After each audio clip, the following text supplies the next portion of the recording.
दोस्तों, हमारे सनातन धर्म ग्रंथ में इस बात का साफ उल्लेख है कि बुरे कर्मों का फल हमेशा बड़ा ही बुरा मिलता है, फिर चाहे वो इंसान हो या फिर भगवान। और ये तो आप सभी जानते हैं कि मर्यादा पुरुषोत्तम श्री राम ने अपनी पत्नी सीता को एक धोबी की बातों में आकर अयोध्या छोड़कर जाने को कह दिया था। लेकिन क्या आपको पता है कि एक समय माता सीता ने बहुत बड़ा पाप किया था, जिसकी सज़ा के रूप में उन्हें गर्भवती हालत में अपने पति से दूर रहना पड़ा था। माता सीता ने कौन सा पाप किया था और कौन था वह धोबी जिसकी वजह से माता सीता को वन में भटकना पड़ा था? इससे जुड़ी कथा आपको हमारी आज के इस वीडियो में जानने को मिलेगी। वीडियो काफ़ी ज़्यादा रोचक होने वाली है, इसलिए अंत तक हमारे साथ ज़रूर बने रहिएगा। दोस्तों, जो कथा के बारे में हम आपको बताने जा रहे हैं उसका उल्लेख आपको रामायण में मिल जाएगा। दरअसल रामायण कई भाषा में लिखी गई हैं। ऐसे में अलग अलग रामायण में कई तरह की दंत कथाएँ मिलती हैं और ऐसी ही एक दंत कथा माता सीता से जुड़ी हुई है, जिसके मुताबिक त्रेता युग में मिथिला नगरी में जनक नाम के राजवंश का राज हुआ करता था। जनक राजवंश के एक ही राजा थे, अजासिरध्वज, जो एक बार यज्ञ के लिए जमीन जोत रहे थे। उस समय जमीन से उन्हें एक छोटी सी कन्या मिली। कन्या के सुंदर नैन नक्शा को देखकर राजा बहुत खुश हुए, इसलिए उन्होंने उसे कन्या को अपनी पुत्री के रूप में गोद ले लिया और यही कन्या सीता के नाम से जानी गई। जब सीता थोड़ी बड़ी हुई तो एक दिन वो अपनी सहेलियों के साथ अपने महल के बगीचे में घूम रही थी। तभी अचानक उनकी नज़र एक तोता के जोड़े पर पड़ी, जो देखने में बहुत ही ज़्यादा खूबसूरत थे। तोता का जोड़ा एक पेड़ पर बैठकर सीता जी के बारे में ही बातें कर रहा था। उनके मुख से अपने भविष्य की चर्चा सुनकर सीता जी को बड़ा आश्चर्य हुआ। कहते हैं कि उनमें से मद तोता बोल रहा था कि पृथ्वी पर श्री राम नाम से विख्यात एक बड़े सुंदर राजा होंगे और उनकी महारानी का नाम जानकी होगा। श्री राम देवी जानकी के साथ कई वर्षों तक राज करेंगे। धन्य है वो जानकी देवी और धन्य है वो प्रभु श्री राम, जिन्हें प्रभु श्री राम जैसा राजा मिलेगा। एक साधारण तोता के मुख से अपनी भारी पति का नाम सुनकर माता सीता अचंभित हो गईं। उन्हें अपने बारे में और जानकारी जानने के लिए इच्छा जागृत हुई। माता सीता ने अपने महल के पहरेदार को बोलकर दोनों पक्षियों को पकड़ लिया और फिर दोनों को से पूछा, तुम दोनों पक्षियों को भविष्य के बारे में इतना ज्ञान कहाँ से प्राप्त हुआ? तब पक्षियों ने बताया कि इससे पहले हम ऋषि वाल्मीकि के आश्रम में रहा करते थे, जहाँ रोज राम और सीता के जीवन के बारे में बताया जाता था। इसलिए हम दोनों को हर चीज़ कंठस्थ है, याद हो गई है। सीता जी ने जब यह सुना तो उन्होंने सोचा कि ये दोनों पक्षी तो बहुत दिव्य हैं, क्यों ना इन्हें बहला फुसलाकर अपने जीवन से जुड़ी सारी बातें पूछ लूं। यह सोचकर माता सीता ने दोनों पक्षियों से कहती हैं कि तुम दोनों बहुत सुंदर हो, देखो तुम दोनों को डरने की ज़रूरत नहीं है, मैं तुम्हें कोई नुकसान नहीं पहुंचाऊंगी।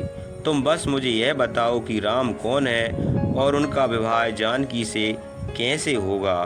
तब दोनों पक्षी बताते हैं, महर्षि वाल्मीकि रामायण का एक ग्रंथ लिख रहे हैं। जिसमें उन्होंने बताया है कि महर्षि श्रृंग ऋषि के द्वारा किया गया पुत्रष्टि यज्ञ से प्रसन्न होकर भगवान विष्णु मानव शरीर धर करके महाराज दशरथ के घर ज्येष्ठ पुत्र के रूप में जन्म लेंगे, जो कि प्रभु श्री राम होंगे। बड़े होने पर महर्षि विश्वामित्र और अपने छोटे भाई लक्ष्मण के साथ हाथ में धनुष लिए मिथिला आएंगे और वहां शिवजी का धनुष को तोड़कर जानकी जी से विवाह करेंगे। इतना सुनने के बाद माता सीता उन दोनों पक्षियों को बताती हैं कि तुम जानकी को बात कर रहे हो वो मैं ही हूँ, सीता भी मैं ही हूँ और मैं जानकी भी हूँ, इसलिए तुम बताओ कि मेरे प्रभु श्री राम कैसे दिखते हैं। इस पर तोता माता सीता को बताता है कि श्री रामचंद्र जी का मुख कमल के समान सुंदर है और उनके बड़े बड़े नेत्र हैं। उनकी नाक ऊंची और भुजाएं घुटनों तक जाती हैं। उनका गला शंख के समान है और उनकी सुंदरता का क्या वर्णन करूं। उनके गुणों का बखान तो 100 मुख वाला भी नहीं कर सकता। दोनों पक्षी आगे एक साथ कहते हैं, माता जानकी आपको रघुनाथ जी की पत्नी बनने का सौभाग्य मिला है, आपकी जोड़ी तीनों लोक में सबसे अद्भुत होगी।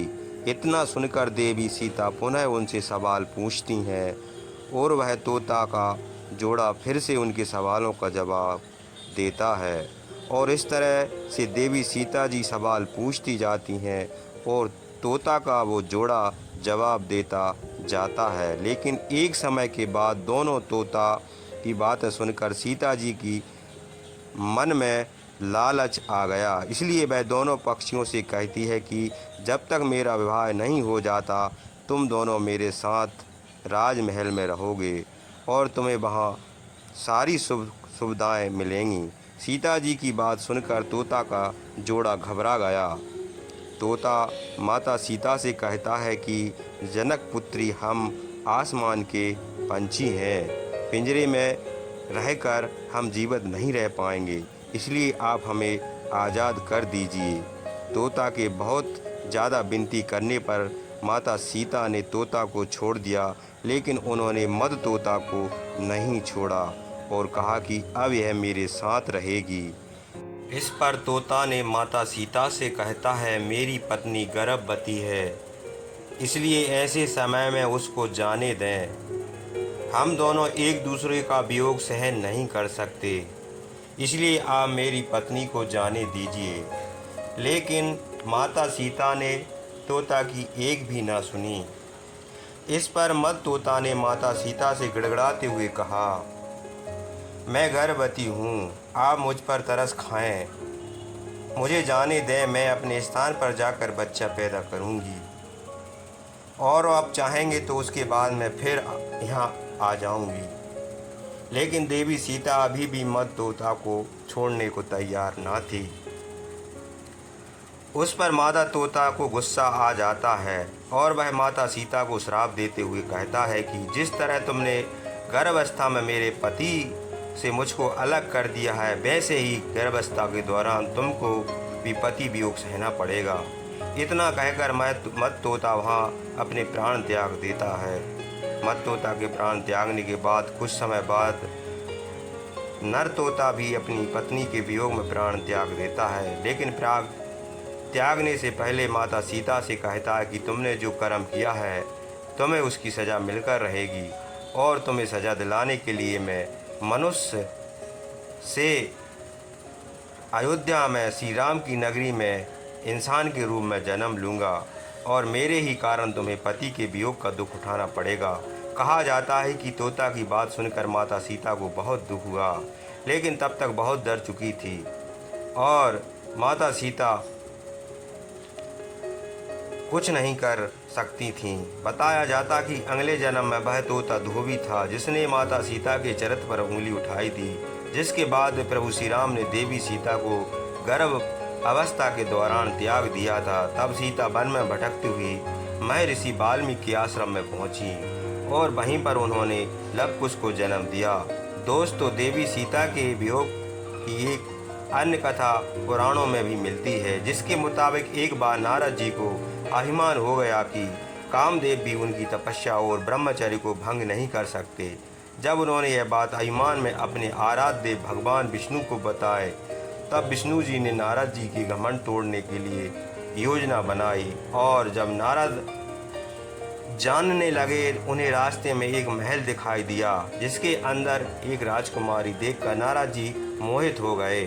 सब कुछ भगवान की माया थी, लेकिन नारद जी को इसकी खबर न थी। राजकुमारी के सौंदर्य से नारद जी का मोह भंग हो गया। इसलिए नारद जी जब राजकुमारी के सामने आए तो भगवान विष्णु के शरण में गए और उनसे कहा कि प्रभु, आप मुझे अपना ही श्री हरि का रूप दे दीजिए, ताकि मेरा विवाह हो जाए और प्रसन्न हो सकें। भगवान विष्णु ने कहा, नारद जी, कहानी ऐसा ना हो कि आप इस रूप को लेकर बाद में पछताने लगें। दरअसल नारद जी राजकुमारी का रूप देखकर भूल गए थे कि भगवान विष्णु का रूप एक वानर का भी है, और नारद जी का घमंड तोड़ने के लिए भगवान विष्णु ने अपना वानर रूप नारद जी को दे दिया। नारद जी राजकुमारी के स्वयंवर पहुँचे, तब पूरी सभा नारद जी के वानर मुख को देखकर हंसने लगी, और राजकुमारी ने भी उनके मुख को देखकर उन्हें वरमाला नहीं पहनाई। इस समय भगवान विष्णु उस सभा में पधारे, जिन्हें देखकर राजकुमारी उनको माला पहनाने लगी। नारद जी सब कुछ देख रहे थे और समझ नहीं पा रहे थे क्या सब लोग देखकर हंस रहे हैं। तभी नारद जी को महल के पात्र में पानी दिखाई दिया, जिसमें उन्होंने अपना मुख देखा। पानी में अपना बानर वाला मुख देखकर नारद जी क्रोधित हो गए, और क्रोध में उन्होंने भगवान विष्णु को जवाब दे दिया कि जिस तरह मैं स्त्री के लिए तड़प रहा हूँ, आप भी पृथ्वी पर जन्म लेकर स्त्री वियोग का सामना करेंगे। नारद जी के मुख से ऐसे कठोर शब्द सुनकर भगवान विष्णु ने अपनी माया का प्रभाव समाप्त कर दिया। इसके बाद नारद जी को अपनी गलती का एहसास हुआ और उन्होंने क्षमा मांगी। कहा जाता है कि नारद जी के श्राप की वजह से भगवान विष्णु को अपने राम अवतार में माता सीता के वियोग का सामना करना पड़ा था। दोस्तों, अब आप हमें बताइए कि आपको क्या लगता है, किसके श्राप की वजह से माता सीता को प्रभु श्री राम से दूर रहना पड़ा था? अपना जवाब हमें कमेंट में ज़रूर बताइएगा। इस वीडियो में फ़िलहाल इतना ही। वीडियो अच्छी लगे तो कमेंट में जय श्री राम लिखकर